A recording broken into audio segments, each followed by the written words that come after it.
Good to start another week of learning with you. Well, actually, before we begin, I wanted to ask just a couple of logistical questions or practical questions, because first of all, I wanted to tell you that I set up a public Facebook page, and I'm going to try and use that to, thanks to Emma, just put it in the chat. And I'm trying to use that to like post all the classes, like kind of heads up for the classes. And also I'll actually post the classes afterwards once they're recorded. So, you can like that if you want to follow the stream of classes. And then, as I was setting that up, I started putting things on there and realizing that I had a couple of questions for you about just, we take feedback every once in a while, but usually it's not about the technical stuff. And as I looked at some of the YouTube's recordings for this class, they were blurry in a way that made me worry. Oh, that was a nice rhyme. So I'm wondering if what I do a lot is I screen share, and I just want to make sure that everybody can read them. Is it blurry sometimes when I screen share, or is it usually pretty clear and you can read it?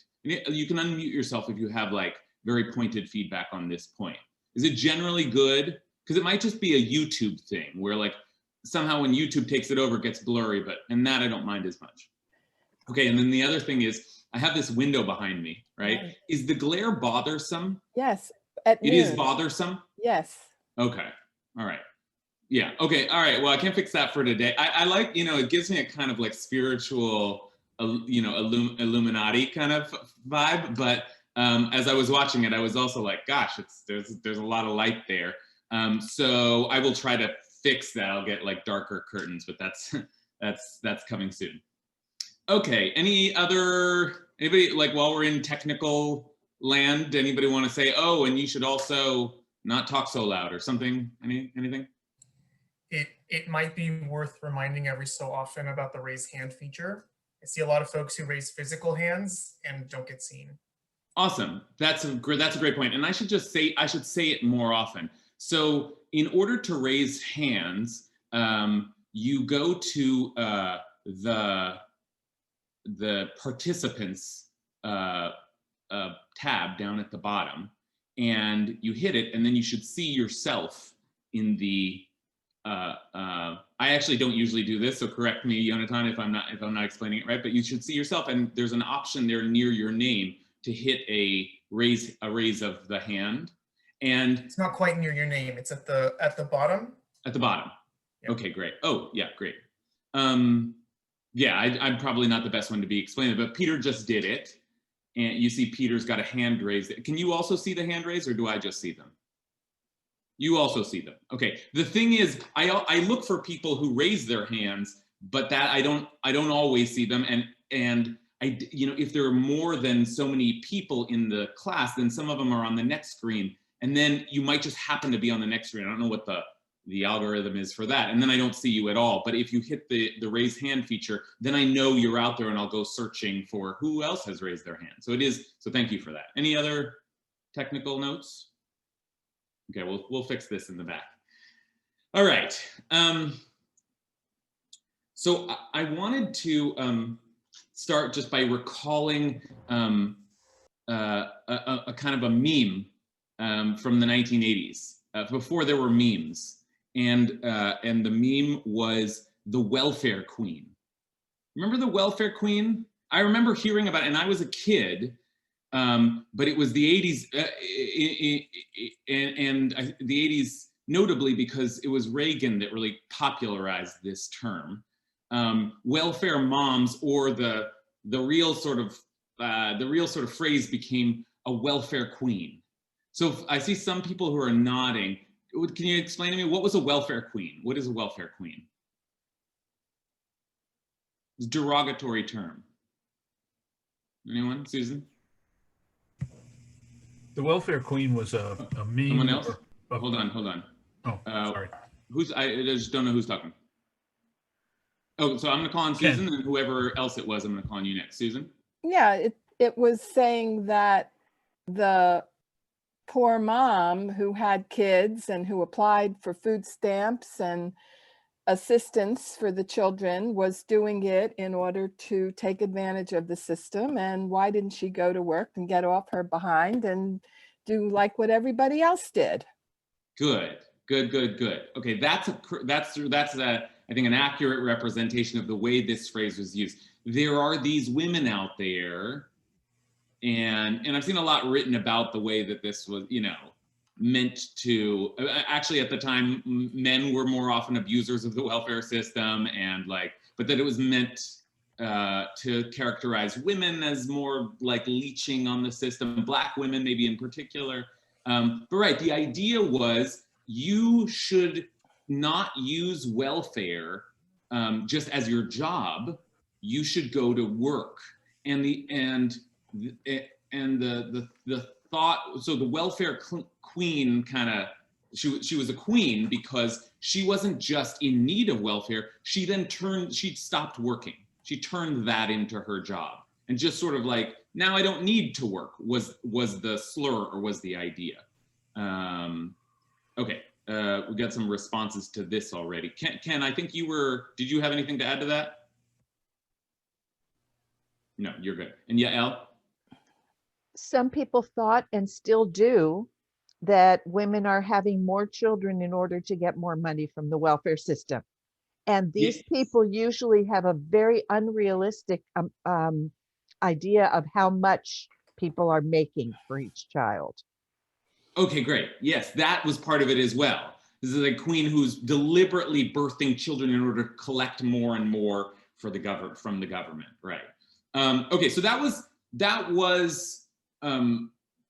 sort of out there, and we're in a kind of progressive community, so I can already feel the sort of eye rolling at that notion that there are these poor people just sort of mooching off of the government. But that was the concern. If we were to take the claim seriously, the concern was, if we have welfare, that is, if we have a state. Welfare is a state-supported system for taking care of those who are not subsisting through their own means, supporting the vulnerable in society. Okay, now on the other hand, I had a welfare mom at the time. My mom was on welfare, and I remember hearing this term, and I don't know if I didn't feel ashamed, but I was aware that some people out there would characterize us as leeches on the system. My mom, I must say, got a master's on welfare and then got off welfare, and my brother and I have never been on welfare since. So it seems like, on the other hand, the system worked, right? Like, the argument for welfare then is that sometimes the people need a little help because they're falling below, or she was a single mom, right? It is a classic, like there's a reason why mothers were slurred in this way. It is a classic case of need. Single mom raising 2 kids, trying to go back to school. So the state would want to help that person, maybe just out of compassion, but also potentially out of a theory that helps, that gets this person back into the workforce. Okay, so you can see how the kind of arguments for and against the welfare state. And they are shot through with both practical arguments, this is how it's going to work, and also moral or ethical arguments, like what we should do or what we should be suspicious of. Okay. Any other thoughts or comments on the welfare state? Yeah, Susan. Yeah, I just have one more thing to say. I'm a public health person all my career, and so interacted always with families who were in great need, and the resources that were given were terribly insufficient to manage a home. And there were political forces, starting with the Reagan era, that really made it impossible for families to do what they needed to do. And there wasn't the kind of universal childcare that could assist us. So other countries, Sweden and, European countries, have done a much better job. So we've done a terrible job. I don't know why you're bringing this up, but I'm sure there's a story, but I'm just, you know, when you say welfare queen, all my little hairs go up because it's such an upsetting, you know, I had a career of being upset at this. And so I look forward to how you're going to deal with what's Thanks. Thanks, Susan. Yeah, thank you for that kind of personal and experienced reflection on what became an entire kind of discourse around welfare and what it meant, so much so that it wasn't just the welfare queen, but the welfare state became a kind of a negative term that like on the political right, the welfare state, they want a welfare state. Obama wants a welfare state where we're all just mooching from the government. But the welfare state as a phrase, it just means a state which provides for those who are, again, not able to subsist, for, you know, who have fallen beneath the subsistence line. Okay, so Susan is right. I am going to connect, this isn't just chat. I'm going to connect this to some text, and we're in the Mishnah, right? That's what we study in this class. And we're going to look at the end of the tractate we've been looking at, tractate Peah. And there I think we get one of the best maps of the structure of the Jewish or the rabbinic welfare state. There's a good amount of thought here around what kind of welfare system ought to be in place. And I think it is more robust than I had expected. We sometimes feel like, oh, Jewish laws, they're so kind of like terse and suggestive, like, oh, there's Peah, that means you leave a corner of the field. Okay, that isn't that nice? We think of the poor. But part of what we'll see in rabbinic literature is really working out, okay, well, how does that look? Okay, let's start with a blessing over the study of Torah. Baruch atah Adonai, Einu melech haolam, asher kidshanu b'mitzvotav v'tzivanu la'asok b'divrei Torah. And I see Lorelai out there, and I'm reminded of Jonathan's stepfather, I believe, who recently passed. So just want to dedicate this learning to his memory. And there's a shiva for the family tonight at 6. So both of those things. Okay, so let's take off. Let's head in, and we're going to look at the. We considered Peah last time we met, and we looked at the first Mishnah. The first Mishnah, here, I'm going to link you to the source sheet. The first Mishnah is, and is often the case as we learn this genre of literature, the first Mishnah is often one of the most interesting in the tractate, and the last as well. There's often like a kind of a flourish at the beginning and a flourish at the end. And the flourish at the beginning was this discussion we had last week about Peah being one of these laws that has no measurement. You could give as much Peah as you wanted, or as little. So we discussed that last week. What does it mean to have a law where the idea is doing it? The Torah doesn't say how much you have to do it. And then on the heels of that, the rabbis also taught that Peah is something that shows its benefit in this world, but also continues to benefit in generations to come or in the world to come. Okay, there was a sort of a value statement there. So Peah, again, is the leaving of some corner of your field or edge of your field for the poor to come and collect. And the idea there was that whatever this is, this form of charity is of immeasurable worth or immeasurable benefit or immeasurable value.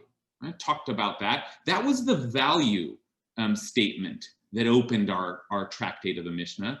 But now I want us to consider the practical application and really look at what it means to give Peah and what kind of system because I think I ended last week by saying that the first Mishnah says there's no measurement to Peah. It's immeasurable. And then the second Mishnah says, but we should probably set a measurement, so here one is, right? And that's the way rabbinic literature works. Okay, so then there's a lot of setting of measurements. How much do you give? And, where do you place it? Lots of discussions of all the details. That's a lot of what the Mishnah is. But eventually we get in the final chapter, chapter 8, to a real discussion of what's the whole system supposed to look like. And I want to mostly spend our time in that chapter, but I found one other Mishnah in the middle that I think we'll just use as an intro, because it's a kind of it's the first real discussion of not just the act of giving payah, but a larger system that is being put into place. So here we go in the first Mishnah, which is Mishnah 4, chapter 4, Mishnah 5. Okay. So shalosh abayot bayom. There are 3 times a day that the poor make a search in the field for payah. Now remember, payah is like at the edge of the field. So it's not so specifically designated. So there's it's a little bit of a loose system, and the poor have to come to the field at the edges and collect. So there are 3 times a day that the poor will do this: morning, noon, and sunset.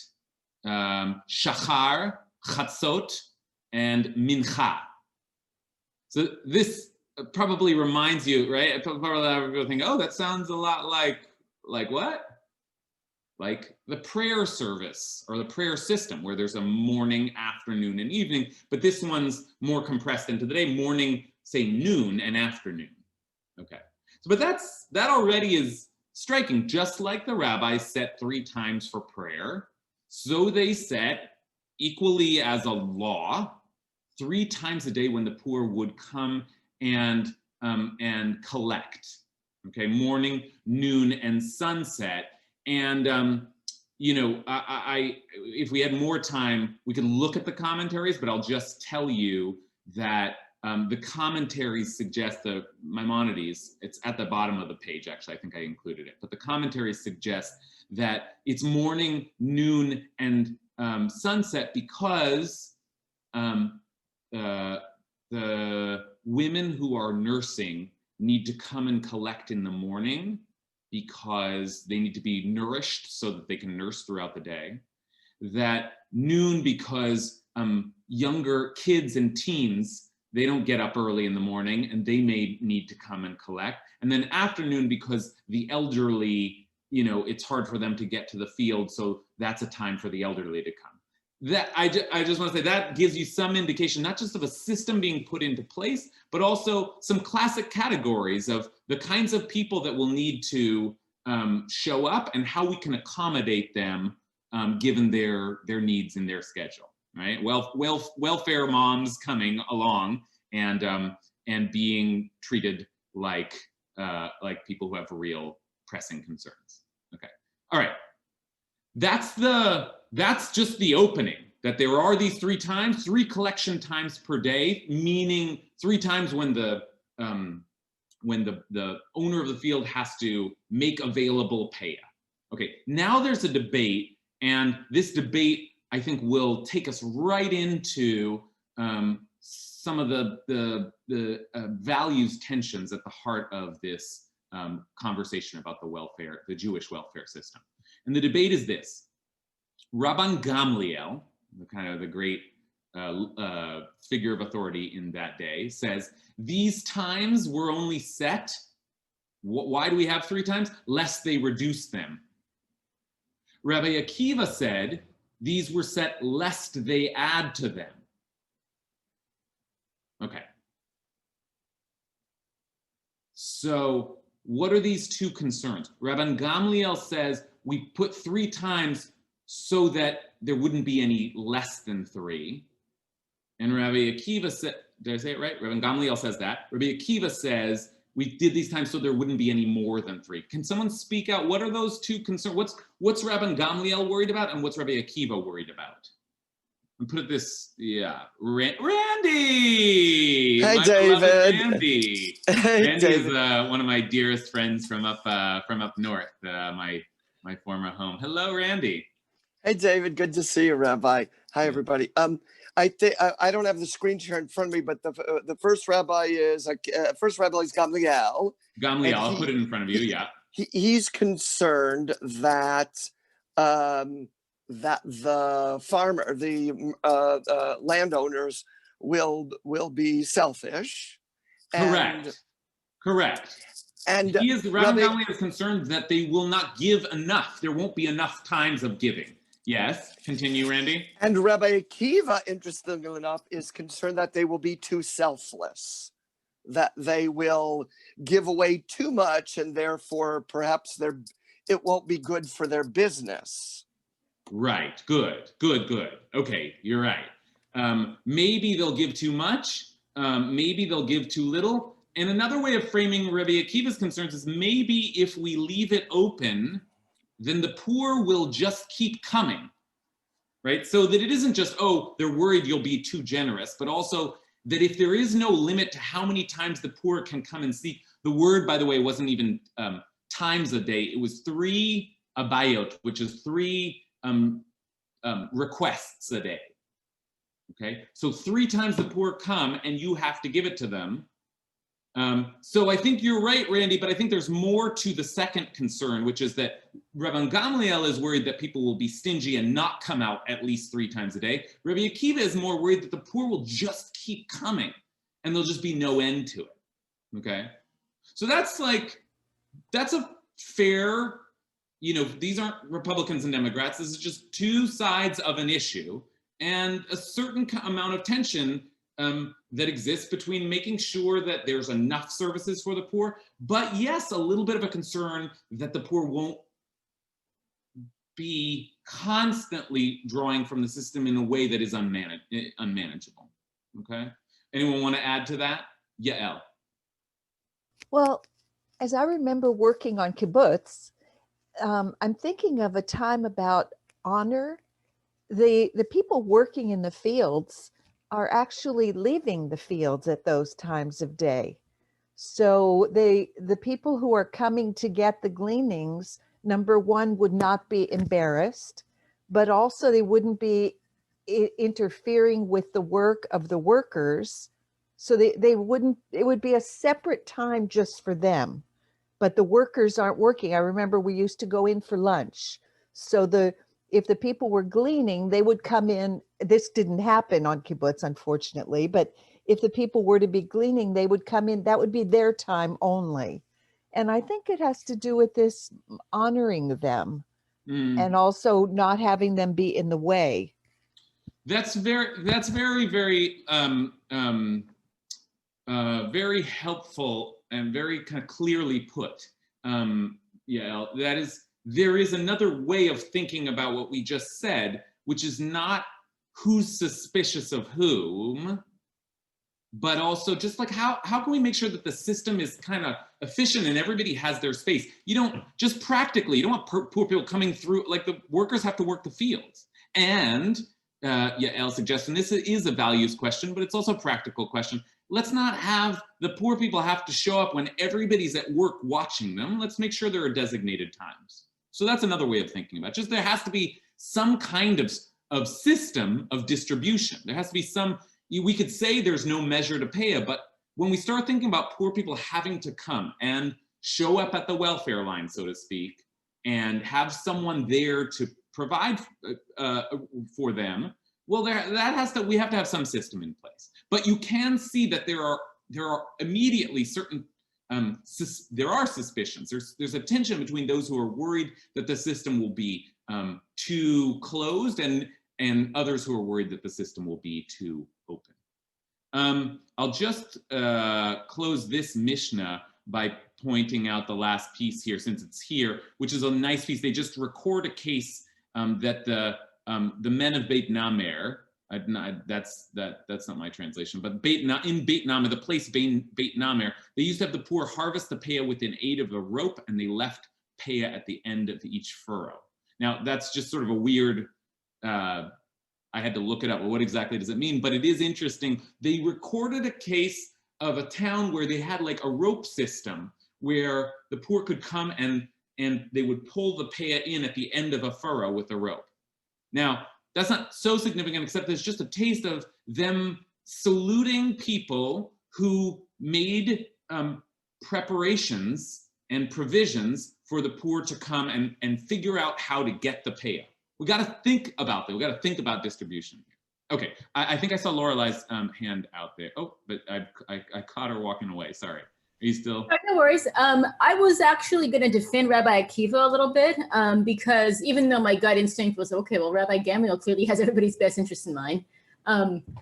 There is a point at which you're giving too much, and having a system in place lets people know what they're giving without feeling like they're pressured to go one way or the other that might be theoretically too far. Thank you. Okay, great. Yes. Thank you for saying that, because we, you say welfare, it's immediately like one side of the political aisle. It's, it's everything so charged. But sure, we can understand where Rabbi Akiva is coming from. If we're creating a state anew and we want a welfare system, surely we will have to worry about the efficiency of the system and those who may take too much. Right? That's such a thing. Welfare cheating does exist, right? Just because it's mischaracterized doesn't mean that it's not a concern. Agnes. Just what you just said, Lorelai, made me realize though that the limitation is not on the amount that people can take, it's on the times at which they can take them. So in theory, someone could come in the morning and take a huge amount of the, so I feel like there's something in between that and what Yael said, it's making me think that there's something about perception too. Like if you're the landowner, there's a temptation if people are coming all day to start to look disdainfully at those people and to feel that there's like this bottomless hunger for the gleanings. But if there's a set time, then you have made me realize that it's not a limitation on amount, it's a limitation on the time of day, which I feel like is skewed to perception and less to amount. Yeah. I appreciate that sharpening, Agnes, because even as you're describing it, I'm thinking about how, it's none of us like to be, hounded by beggars, right? Whatever we think we should do, none of us like the experience of tons of beggars coming at you. And yet many of us would like to help and are willing to give much more than a beggar would ask for. So there's, the actual act of giving may not be as much of a difficult kind of force to encounter than the constancy of request. Agnes, I think I saw you unmute. Do you have a follow-up? No, I was just over. Okay. So lots of good opening kind of, we've surfaced some of the tensions here, and we begin to see a system put into place, a welfare system put into place. I think it's fair to already call this a welfare system, but now let's really look at that system and who qualifies is going to be one of the big questions that we're dealing with as we jump now to the last chapter in Tractate Peah, chapter 8. So let's take a look here. Okay. So we're going to start here with the case, a particular case, the case of an itinerant poor person, someone who's passing through town. Okay. So they may not give a poor person wandering from place to place less than a loaf worth a pundion.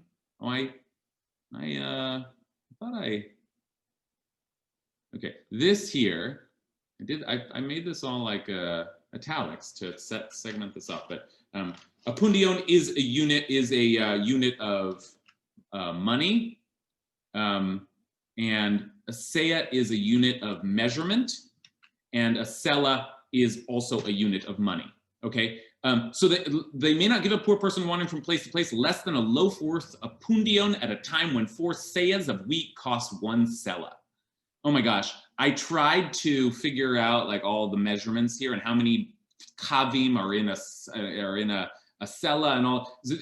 Don't worry, our rabbis have worked these things out for us. But what is the point of having such precise, why are they giving us all the actual currency of the day? What are they doing there? You're not allowed to mock the poor with a small donation.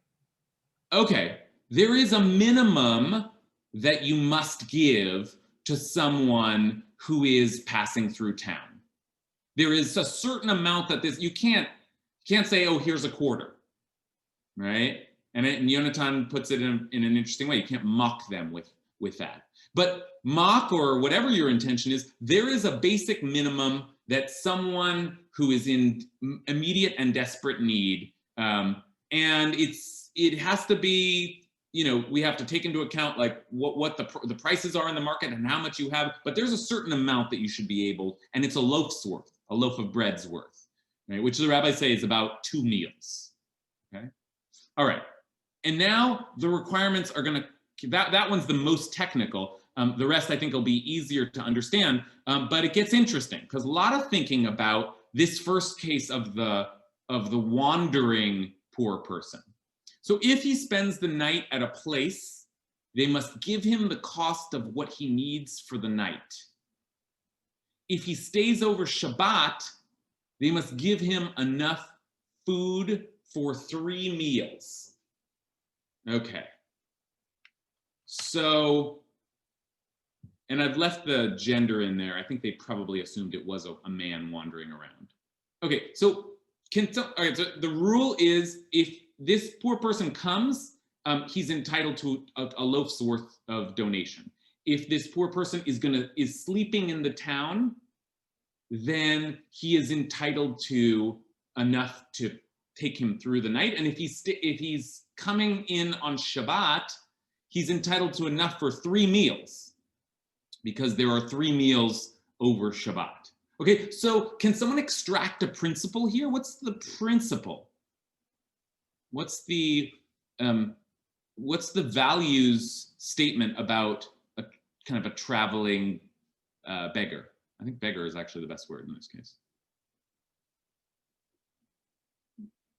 Yeah, Peter. Can't hear you. Yeah.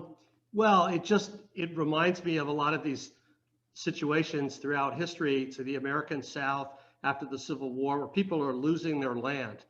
And so they don't have the ability to support themselves anymore. And so they're wandering. And so the question is, what are you going to do with all these wandering people? And so, that's what happened with the enclosure movement in England. What happens with, many situations where land gets concentrated in a few hands, the speculators or whoever. And so you've got to figure out whether is your economy going to be a market economy, a distributive economy, or some balance between the two. And so you don't want these wandering people to be sources of disruption, right? And they had to, and obviously there was tension. There's a dialectic between these two sides, some of whom, one side Akiva and the other side Gamliel, who, can't figure out yet, or they can figure out, but the society hasn't made a collective decision on whether the purpose of creating wealth is to distribute it, or is the purpose of creating wealth to sell it, right? And so they're, looking for a way to create some certainty. So if you are a landowner who is selling, you want to be able to predict, and you could predict what you're going to buy having a certain amount that has to be given. And so one thing business people hate is uncertainty.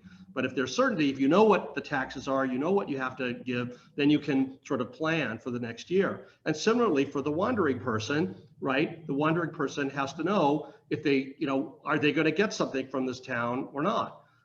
So I think there's this sort of overarching idea, this kind of normative question of what kind of economy or socio-economy are you going to build? And their values are recognizing the benefits perhaps to aspects of both.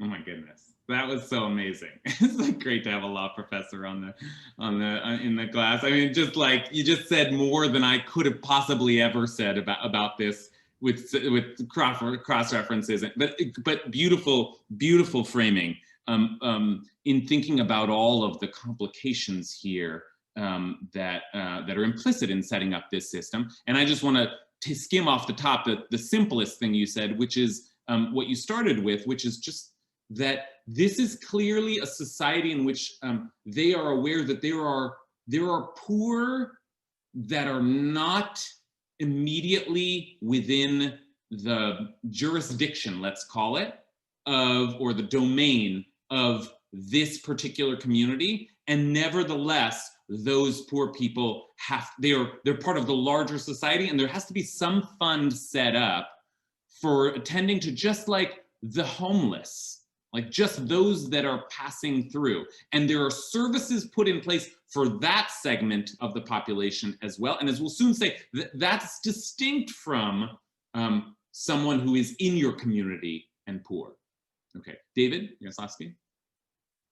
Well, yeah, I guess now echo a little bit of what you said, but that you can see a situation where people who have an obligation to donate part of their land to beggars, it would say, well, we have an obligation to the people in our community, and that person who's coming through, not my problem. And so I'm not going to give that person anything because they're not part of my community and I'm taking care of my community.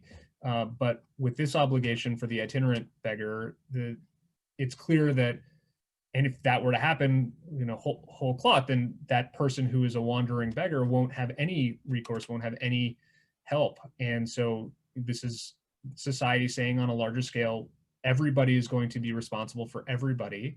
And if there's somebody coming through your town and you don't know that person and they're an itinerant beggar, then you're still obligated to help that person, because if you weren't, then that person would never receive any help at all. Okay, yes, great. That distinction is important. And we're now going to see the Mishnah address the distinction between the anyone who is passing through town and what you might think that you could limit your services to, which is just those within the community. Now the Mishnah will address head on.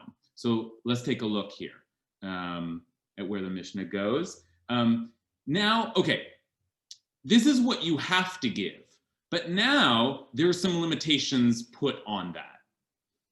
So he who has money for 2 meals, he may not take anything from the charity dish. And I think the word dish actually here it's not my translation, but it's actually the right one, because the word here in the Hebrew is tamchui, and it refers to a certain kind of collection plate, literally. So if you have enough money for 2 meals, which is part of the reason, by the way, that the rabbis assumed that the loaf worth of pundian was 2 meals worth. If you have enough money for 2 meals, you can't take anything from the charity dish. And if you have enough money for 14 meals, you may not take any support from the communal fund. And there's a different word there, the kupah. Kupah. We use this word even in modern Hebrew, kupat cholim, right? The fund for the sick, right? Meaning health insurance. Okay, so okay, that I'm paying attention to those words because that's an important distinction that we're going to have to try and figure out. The difference between the tamchui and the kupah, the charity dish and the communal fund. Okay, and then we'll consider at the end, there's one final law here, which is that the communal fund is collected by 2 and distributed by 3 people. But okay, we know now what we have to figure out. What is the difference between the charity dish and the communal fund? And what are we learning when we learn that if you have 2 meals worth, you can't collect from the charity dish. And if you have 2 weeks meals worth, you can't collect from the communal fund. What's going on there? Yonatan, can you help us unpack that? So the written Torah tells us that we need to give tzedakah, but it doesn't specify what that looks like. And the rabbis here, I think, are laying down 2 very important principles. One is that tzedakah is communal. I mean, it's also individual, but that it's a mitzvah that applies collectively. And the second principle is you are obligated to give to someone not only enough to satisfy their immediate physical needs, you are obligated to do that first. That's the tamchui. But you also have to go beyond that to provide a standard of living that's considered reasonable in the time and place in which you are living. And that's the kuppah. Okay, all right. I'm gonna echo Yonatan's first point, and then I want to hear other interpretations of the difference here. But the first point was just like, and this is true, let's just pay attention to the fact that tzedakah clearly is not just I give, I have a field, I have money, I give. What the rabbis are beginning to consider here is a system of communal, a collection fund, right? And there are two kinds of collection funds. Okay, let's keep like hearing interpretations of these two funds. Payam. So in all economic forms, there's short-term and long-term lending and short-term and long-term funds. So the first one's a short-term fund for emergencies. So if a person has 2 meals, they don't need emergency funding. They can take it from the long-term funding. And if the person has 14 meals, then they don't need emergency or long-term funding. So it's a difference between, emergency fund versus a long-term fund and who needs what based on when. Great. Very kind of efficiently, eloquently put, Payam. And like Yonatan, Payam is trying to understand the difference between these two funds and what sorts of situations they are meant to address. Payam says there's a kind of an emergency fund and a long-term fund. I will just tell you that the way that the traditional reading of these continues to play on what we've seen before, which is the itinerant poor person, and therefore sees this as introducing a new kind of welfare system, which is the community, the poor of the community. Okay, so what is this? And by the way, we're beyond talking about paya. Right now, we're just talking about collection funds. So I think Payam or Yonatan's readings of these two are possible readings. After all, the Talmud is just trying to figure out what the Mishnah meant. But I will tell you that, that the classical reading is the Tamchui is for those passing through town. Anyone who comes through town is entitled to, and the emergency fund, it is an emergency for them. I mean, these two readings actually can be complementary, but that's someone who's presumably really homeless and down on their luck completely. And the idea there, though, is even that person can't take from the charity if they actually have food on them or enough for a couple of meals. Now, the person, however, who lives among you, right, this person who could conceivably have 2 weeks worth of meals, right? And then they can't take from the community. This is now a different fund. The community fund, which is collected from, we already started to see there's a collection system from the entire community. And this is for someone who, let's say now they have 13 days meals. In other words, they have food or they have money for food, but they don't have a lot. They don't have enough to get through the month. That person can tap into the communal fund. Okay, so 2 tiers here. There's immediate support for the, I think the homeless is a fine way to describe this itinerant, and then something closer to what I would think of as welfare, which is someone who is in your community who simply doesn't have enough money to get by. This is like to give them, even if they have a week's worth, but they still need a little bit more to get through the month. Okay, Alexandra.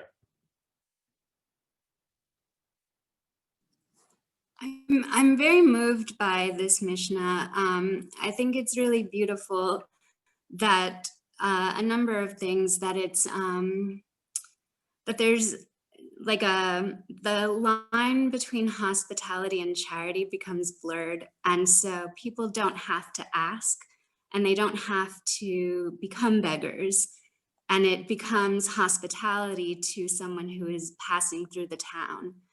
And it enables them to travel in a way with dignity that gets them to their next place. And then the slightly longer term fund for people who are in the community allows them to also to know whether or not they can avail themselves of it, also to avoid becoming beggars, not having to ask, but just to receive, and it being like the kindness of a neighbor as opposed to charity, and to retain dignity in that way. And to also, it allows them to think forward about how are they going to build their lives in their home, in the place where they are.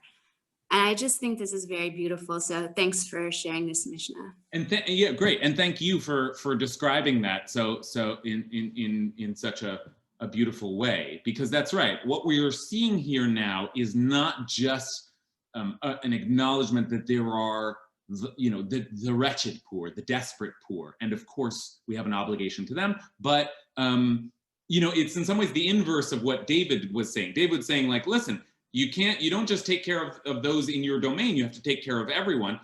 There's an inverse formulation, which is you don't just take care of like the homeless, you have to think about those within your community who are trying to live lives, who have houses, who perhaps have jobs, but are simply not making it. They're simply not making it, and there has to be a system in place for them. So there you have it. There's a welfare system, the kuppah. Okay, and it's a system which, as we start to see at the end of this here, that is really thought through. In other words, there has to be two people in charge of collecting the funds, two and not one, so that it isn't corrupt, and then three people who are in charge of distributing the funds. Maybe we could speculate on why add a third, but the rabbis say, well, in any money matter, you need at least 3 judges or 3 adjudicators or 3 distributors. Okay, so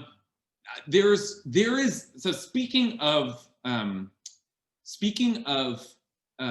regulations, guidelines, we have already started to see them thinking through like the amount and the kind of person and who does deserve it. Remember our original tension, Rabbi Gamliel and Rabbi Akiva, who does have access to it, and sometimes who needs to be cut off because they have enough. Okay, we have 2 more Mishnayot to look at. They're not quite cut off, right? They're not supposed to take any money from it, but it doesn't sound like you can just like cut them off from this fund. Or it doesn't sound to me. Certainly in the case of the kuppah, it's actually distributed, meaning the communal fund is actually distributed, so they would simply not receive money. In terms of the tamchui, where you're right that it's on the poor person to decide for themselves whether they're entitled to take. Yeah, that's more of an open, like a charity dish that you can actually grab from. I'm just going to read through the next Mishnah. We don't have time because I want us to read the last one with the remainder of our time, but it's worth seeing the next one because you see all kinds of thinking about how this system, and I really want us to appreciate the depth of thinking that the rabbis put into the welfare state. So here are some examples of kind of regulations or policies. One who possesses 200 zuz may not take gleanings, the forgotten sheaf, payah, or the poor man's tithe. Okay, general principle meaning if you have a certain amount of money, you actually can't collect charity at all. Okay? Above a certain amount, you are no longer entitled to collect charity. If you have, however, 199 zuz, 199 zuz and 99 dinars, 99 cents, right? Then even if 1,000, I'm sorry for all the gender stuff here, but whatever. I guess it's probably the way it was in that economy. Even if 1,000 men each give him at the same time, he may accept. Okay. In other words, I have only $199. I have money coming in, but at this very moment, I have $199. I can collect charity. Okay. So it's not about what you speculating where you might be going, but in that moment, $199, and then you can collect charity. If he had 200 zuz mortgaged to a creditor or to his wife's ketubah, he may take. On the other hand, if you've got money, money that is mortgaged, right, that is held and actually you don't have access to, then you can, even if you can technically have $200 or 200 zuz, you can take. And finally, they do not force him to sell his house or his tools, right? So it's not a lien on your property, right? Like if you have $200 worth of stuff, but you don't have $200 worth of money, we're not expecting you to sell all your things before you take from the charity fund. All right, I'm giving you a bunch of laws here, but you can see how many things are thought through, right? Like whether property is it counts. Whether money held in suspension or mortgage counts. Whether it's money that's coming in that counts. And then finally, this is sort of like the Mishnah here, as if this really belongs in the last Mishnah, but it's a way of kind of connecting the two before we head into our final teaching, which I want to make sure we get to, which is that one who has 50 zuz and is using them for business must not take. Now that's interesting because it's like you have way less than your $200, but like the rest, you're running a business. Imagine, I think one way to think of that is like, if you've got $200 in the stock market, that does count. You can't say, oh no, I only have, I only paid $750 on my taxes this year. I only have $100, but like, the other stuff is just gone in this massive business that I'm running. No, that counts as having $200, okay? So you can see all the ways of thinking about how you can't take more than you should, but on the other hand, you shouldn't be expected to sell everything you have or to put yourself in desperate straits. Okay, I've raced through those, but I've done so because I really want you to see this last teaching, and we'll take the remainder of our time to process it. Just as the Mishnah opened with a kind of value statement, it closes with one, and here things are going to get kind of, there's a kind of like metaphysical, like God's going to get involved. And I must say, you may not like this teaching, but let's sit and think about what they're trying to say. So Mishnah Peah ends as follows: anyone who does not need to take from charity and yet takes will not depart from this world before he actually needs charity from others. Okay, that's the metaphysical. I don't know if it's like God, but the way of the world. There's some sort of like statement about the way things will happen. So anyone who does not need to take from charity and yet takes will not leave the world, will not die before he actually ends up needing charity. And anyone who needs to take and does not take will not die of old age until he supports others with his own money. Concerning him, the verse says, blessed is the man who trusts in the eternal and whose hope is the eternal. Okay. So what's just been said here? Like what are we being taught here? What's the message? What's the moral? Randy, do you have Randy? I do have a thought. It seems like this lovely poetic justice and self-fulfilling prophecy. If you take and you don't need to take, then eventually before you die, you're going to need. You'll end up poor. But right. if you're poor and you don't take, you'll end up rich enough so that you can contribute to others. It's this great sort of presto switcho or something. Okay, great. So there is a kind of a parallelism here, which is that but there's also a way of seeing these things as very different. The parallelism is just the formula here, the idea that if you behave as if you're poor, when you're not poor, you will end up poor. Some sort of like midah k'neged, measure for measure. If you behave as if you're not poor, when you are poor, you will end up not poor. Okay, because again, but as a value statement, those are very, very different things to say, right? Because the first is, don't cheat the system. If you act like you're poor, you go out and you beg for money, but you don't really need it, you're going to be like, fate will punish you, God will punish you.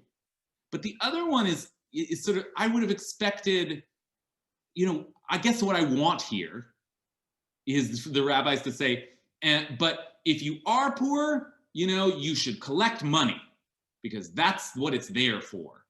But they don't say that. They say, seems like there's a suggestion that there is something noble about not taking even when you have to, or you could, okay? So I don't know where that leaves us, but it seems like there's a little bit of in that formulation, there's a little bit of a tilt towards the preference for not taking money, right? Okay, Allison.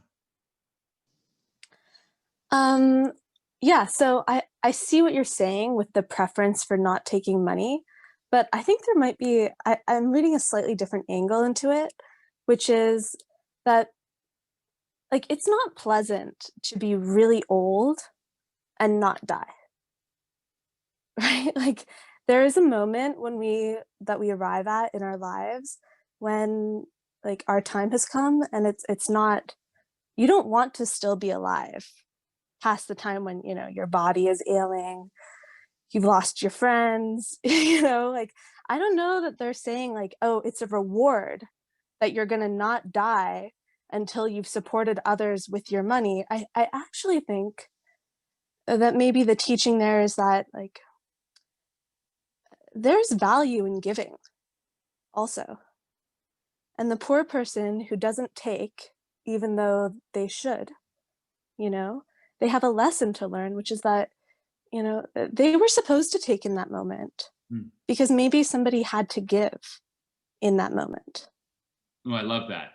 I love that. I love that as a thought, and it also helps me to reconcile that sort of disparity between the two teachings. So, okay, that's a possible reading. Let's keep that there. Now, unfortunately, we're almost out of time. I want to read through the last piece of this Mishnah and end with a kind of an attempt to figure out what the final thought here is, because at the very end here we have a general understanding. Don't misrepresent yourself. Maybe it is noble to like pretend that you don't need money, but as Allison says, maybe not. Maybe the idea really is fundamentally don't pretend to be something you're not. And if that is true, you have to, in other words, you have to learn to live as you are and to accept the facts of your life. Or else, you know, you'll have a lesson to learn.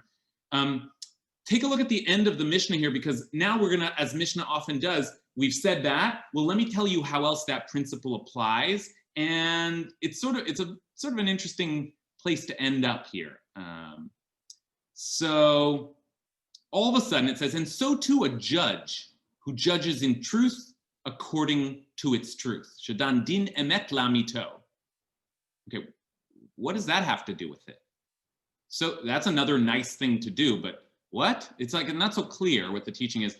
And then we keep going, and maybe we get a little bit more of a sense of what this all has to do with judging. So here's another example. This one seems more obviously connected. Anyone who is not lame or blind, but pretends to be as one, like, you know, hobbled or blind, but pretends to be as one of these, he will not die of old age before he actually becomes one of these.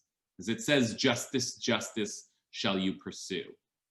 Okay, so harsh statement there, but if you walk around with crutches and pretend to need crutches so that you can get, I guess, presumably charity, you'll end up needing crutches. You shouldn't misrepresent yourself. And again, a sort of worry that poor people are gonna misrepresent themselves. And then it says, and any judge who accepts a bribe or who perverts justice will not die in old age before his eyes have become dim. As it says, and you shall not accept a bribe, for a bribe blinds the eyes of those who have sight.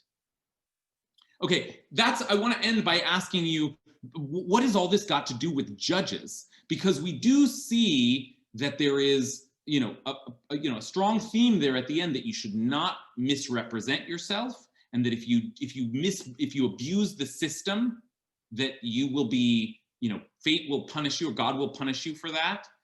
Which is to say that, you know, we have seen the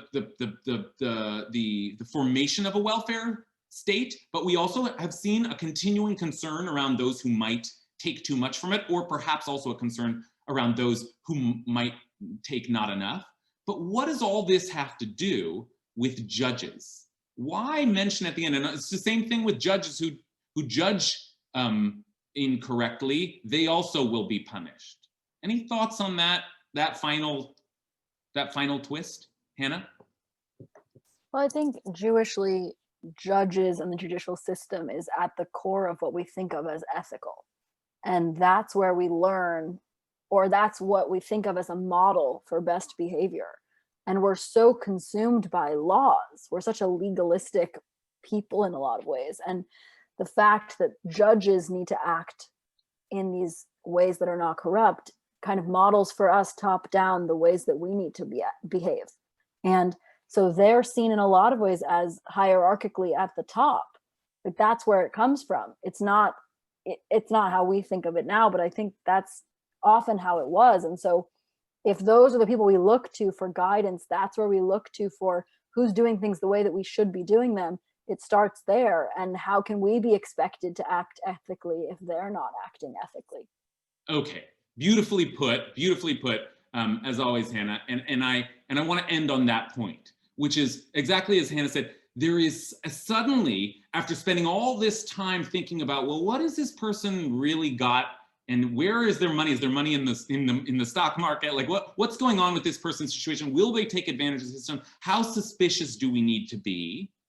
The rabbis end up talking about, well, what about the people at the top of this? Who are the judges? That's the rabbis. They're talking about themselves.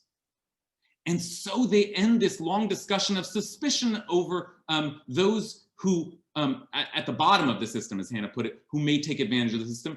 And maybe there needs to be some suspicion. There are people who do that.